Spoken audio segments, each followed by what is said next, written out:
Çanakkale ili Biga ilçesi Hoşova köyü. Biga ilçe merkezine yakın köylerden ilçe merkezine 9-10 km mesafesi var. Güzel konumda bir imarlı arsamız burası. 1300 metrekare. Hemen komşumuz bu şekilde 2 katlı, hatta 3 katlı ev yaptı. Altı depo. Şu yaşlı meşeler sınırımız. Bu yaşlı meşeler yine sınırımız.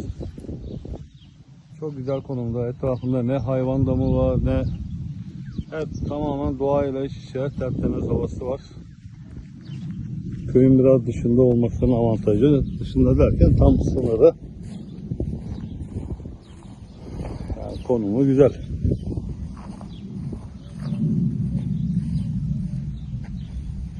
Bir de piyasaya göre çok uygun bir fiyattan satışa sunduk.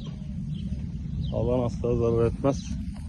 Ev yapmak için de olur, yatırım amaçlı da olur.